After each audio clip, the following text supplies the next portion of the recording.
안녕하세요. 연세 닥터현 치과원장 연재영입니다. 오늘은 잇몸 치료, 치주 치료에 대해서 여러분들께서 많이 궁금해하셨던 몇 가지 질문에 대해서 답을 좀 하겠습니다.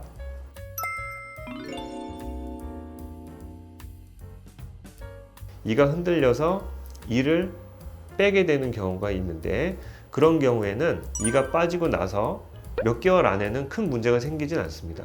근데 이가 빠지고 나서 1년, 2년 이렇게 몇 년씩 있다 보면 주변 치아들이 빠진 자리로 기울어지게 되고, 또 마주보는 치아가 그 자리로 내려오게 되면서 전체적인 치열이 흐트러지게 되죠.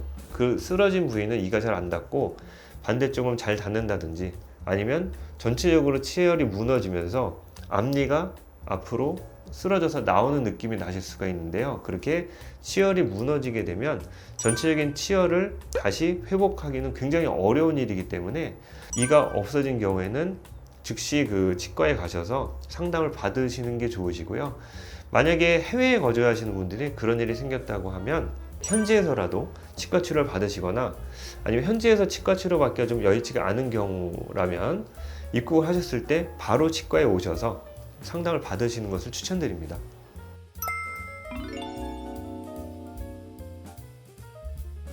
이를 예전에 이렇게 씌우셨는데 잇몸 주변이 계속 붓고 거기서 고름이 나오고 이가 흔들리는 경우가 있습니다. 첫 번째로는 치주염을 의심을 해볼 수가 있고요. 치주염인 경우에는 엑스레이를 찍어보면 치아 뿌리 주변에 잇몸뼈가 일부가 점점 녹아있는 경우가 있는데, 그런 경우에는 열심히 잇몸 치료를 해서 그 주변에 염증을 없애는 것을 먼저 해야 되겠죠. 근데 엑스레이를 찍어봤는데 잇몸이랑 만나는 치아 머리 바로 가까운 잇몸뼈는 괜찮고, 치아 뿌리 내부에 있는 뿌리 끝에 고름집이 생기는 경우는 대부분은 치아 내부에 있는 신경이 골마서 괴사되거나 뿌리가 부러지거나 금이 간 경우가 많이 있는데, 그런 경우에는 잇몸 치료를 해서 그 고름이 잡히는 게 아니라 크라운을 뜯어내고 신경 치료를 다시 한다든지, 아니면은 다시 살릴 가능성이 없는 경우엔 발치를 해야 그 염증이 없어지게 됩니다. 그러니까 치아 주변에 붓고 피나고 염증이 생기는 원인이 잇몸병이 원인인지, 아니면 치수염, 치아 내부에 있는 신경이 골마서 생기는 그런 치수염이 원인인지 원인을 먼저 구분을 해야 치료 방법을 결정할 수가 있어서, 그 질문에 따르면 그 치과에 갔는데 잇몸 치료가 필요 없다는 상황인 걸로 봐서는 잇몸은 튼튼한데 뿌리 주변에 고름집이 워낙 커졌기 때문에 크라운을 뜯어내고 신경 치료를 다시 해야 되는 상황으로 추측이 됩니다.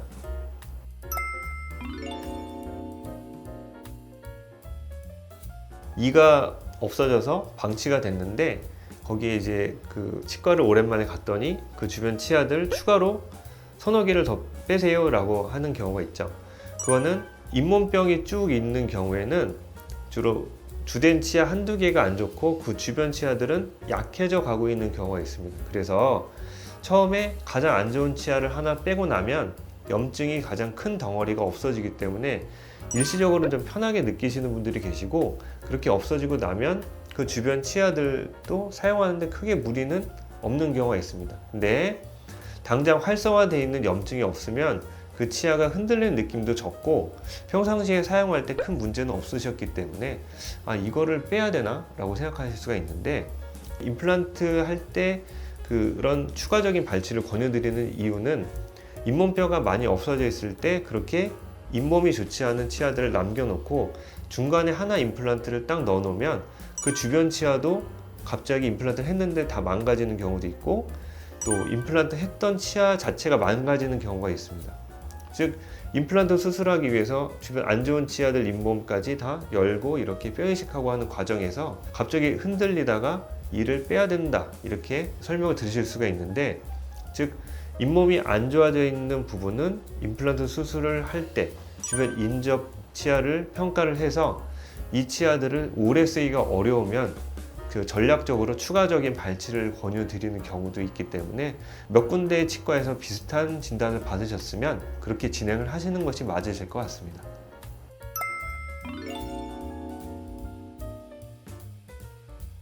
양치할 때 많이 시리다든지 찬 음식 드실 때 너무 시려서 굉장히 전기 오르듯이 찌릿하게 아프신 분들이 간혹 계신데, 이런 통증이 오게 되면 통증이 굉장히 날카롭고 깊게 오기 때문에 내가 이가 굉장히 망가졌구나 이렇게 생각하시는 경우가 있는데, 찬 거 드실 때 많이 시리거나 단 음식 먹을 때 좀 통증이 있거나 그런 경우에는 치아에 충치가 일부 있거나 아니면 치아 옆부분이 약간 파여 있거나 금이 살짝 가 있는 경우가 더 많기 때문에, 그런 경우엔 적절한 치료를 받으면 충분히 치아를 살려서 더 오래 쓰실 수가 있죠.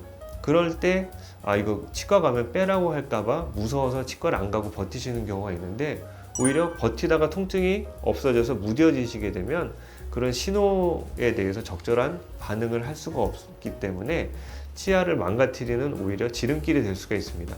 그래서 이가 시리거나 그렇게 통증이 있는 경우에는 치과에서 원인을 먼저 파악을 한 다음에 치료 여부를 결정하는 것을 추천드립니다.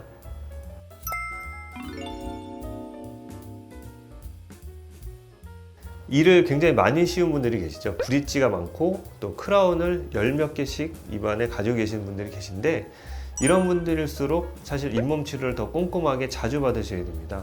그 이를 씌우는 과정에서 이를 깎고 헬멧처럼 크라운 같은 것을 씌우게 되면 구강에 나와 있는 부분은 이제 인조 재료이기 때문에 충치가 생기진 않는데, 그 테두리에는 치태도 많이 끼고 칫솔질만 가지고 치석이나 치태를 제거를 할 수가 없기 때문에, 그런 보철물의 주변 테두리는 치과에서 특수 기구를 이용해서 치태나 치석을 제거를 자주 해주시는 것이 좋거든요. 그렇기 때문에 내가 크라운을 많이 가지고 있다, 또는 교정 치료를 끝나서 유지장치를 붙이고 있다 하는 분들은 적어도 1년에 2번 이상 치과에 가셔서 검진도 받으시고 또 스케일링 하면서 그 주변에 치태랑 치석을 제거를 해주셔야 치아를 건강하게 오래 쓰실 수가 있습니다.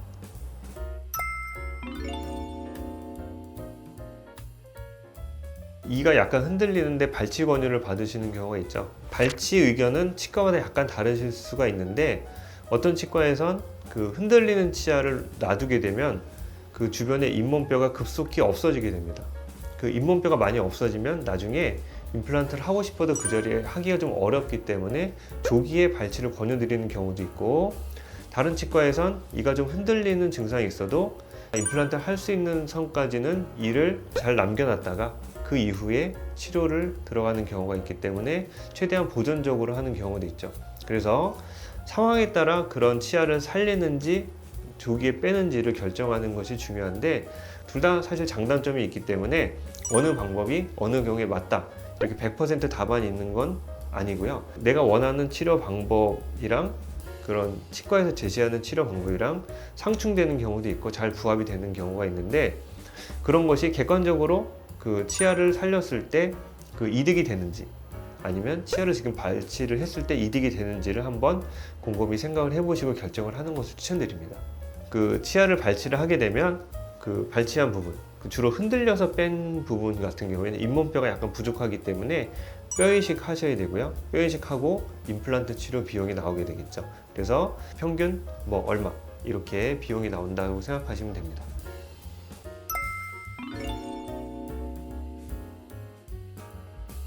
엠도기인 치료는 치조골이 없어진 부위에 잇몸을 절개해서 잇몸을 열고 그 잇몸 뿌리를 보면서 치조골이랑 뿌리 사이에 재생할 수 있는 단백질을 적용하는 시술 방법이라고 보시면 됩니다. 주변 잇몸뼈는 괜찮은데 앞니의 특정 부위의 잇몸뼈가 사선 형태로 없어진 경우에는 그런 엠도게인 수술을 이용해서 그 부분 재생을 도모를 해볼 수가 있으니까, 그런 재생이 가능한지 여부를 치과에서 엑스레이나 이런 검진을 통해서 확진해서 진행하실 수가 있습니다.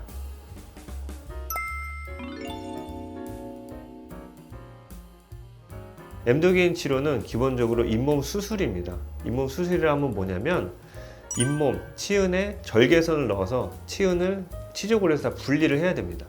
치조골에서 다 분리를 해서 치조골이랑 치아 뿌리를 보면서 그 치조골이 흡수된 없어진 부위에 뼈 이식제라든지 엠도게인을 적용하게 되는데, 이렇게 적용하게 되면 치료 경과를 3개월에서 6개월 정도 지켜보게 됩니다.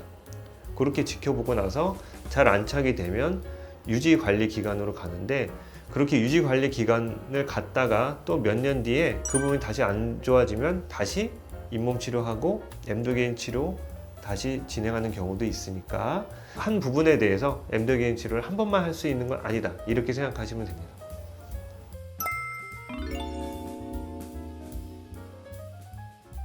주로 이제 교정 치료하시는 분들 중에서 아래 앞니 사이에 잇몸이 쭉 내려가서 까맣게 공간이 생기는 분들이 계시죠. 이것을 까만 삼각형 모양으로 보인다고 해서 블랙 트라이앵글이라고 부르는 경우가 있는데, 이거는 그 교정력에 의해서 치아 뿌리 주변의 잇몸뼈가 수평으로 전부 내려간 경우라, 그런 경우는 엠도게인 적용해서 올릴 수가 없습니다. 그것 때문에 상담으로 많이 오시는 분들이 계신데, 오시는 분들마다 엠도게인 적용이 안 되는 경우 중에 하나가 이런 블랙 트라이앵글이라고 말씀드릴 수가 있고, 그런 블랙 트라이앵글을 적극적으로 없애시려면 결국 보철적인 방법으로 해결하는 수밖에 없습니다. 보철적인 방법이라고 하는 것은 이를 깎아서 씌우거나 라미네이트 같은 걸 붙여서 그 부분을 막는 것을 추천드리죠.